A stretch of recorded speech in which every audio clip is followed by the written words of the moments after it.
Colton Haab is a hero. There is no doubt about that. Before the article continues, let's reiterate what Colton Haab did. Colton Haab, at the time of the Stoneman Douglas High School shooting, a 17-year-old junior ROTC, heard gunshots and immediately went into action. Colton shepherded 60 to 70 students to shelter in an open junior reserves officers training corps room. According to Colton Haab, he took Kevlar sheets and put them in front of everybody so they weren't seen, because they were behind a solid object and the Kevlar would slow the bullet down. His heroic actions showcase an incredible skill to think, act, and remain tactful in the event of something frightening. Later on, the Haab family would find themselves in a controversy as Colton and his father accused CNN of giving him a scripted question, which would later be the catalyst that encouraged him to drop out from the town hall meeting that CNN hosted. Of course, this did have some controversy as it's not totally black and white, and it wasn't what it suggested, but let's talk about it because there is a real issue behind it that people are ignoring. Sir, so what had happened was 4 days ago I had gotten contacted by a lady named Carrie Stevenson from CNN.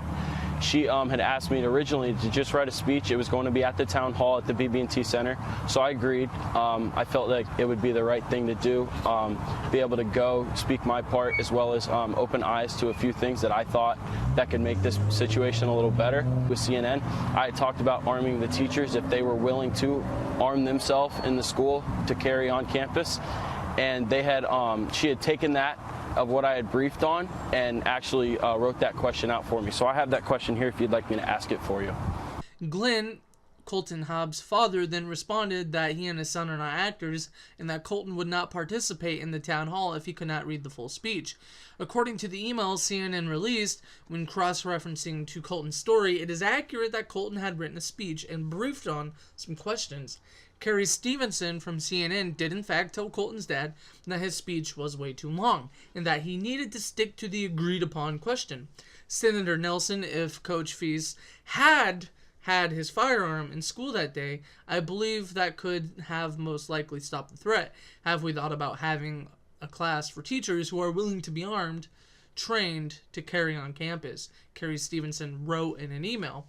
Left-wing media, similar to what right-wing media did to the anti-gun activist students, is attempting to discredit Colton Haab's story, with headlines suggesting that Colton's father doctored the emails and pushed a false narrative.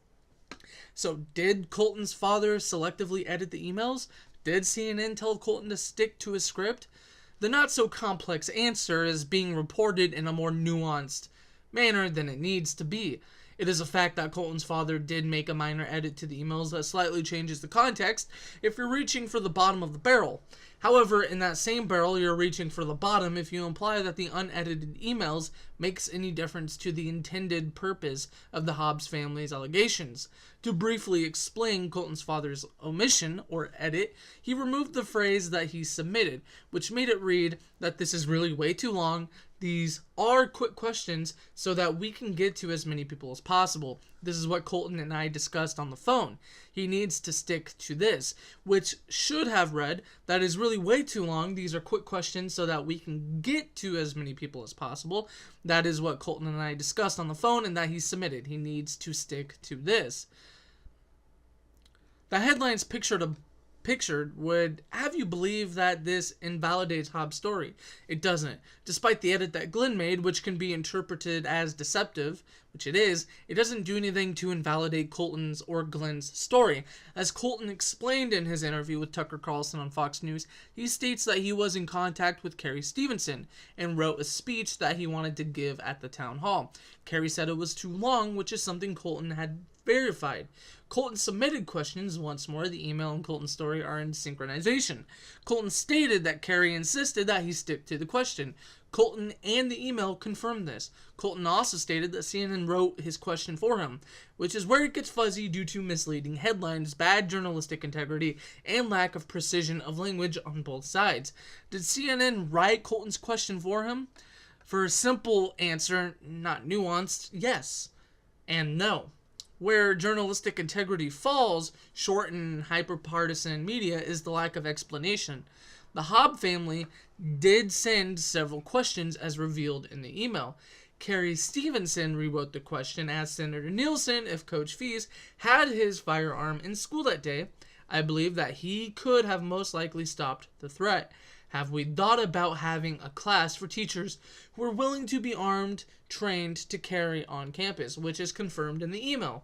Remember, in the Tucker Carlson interview, Colton said that Carrie had took what they briefed on and wrote the question out for him. With CNN, I talked about arming the teachers if they were willing to arm themselves in the school to carry on campus. And they had, she had taken that of what I had briefed on and actually wrote that question out for me. So I have that question here if you'd like me to ask it for you.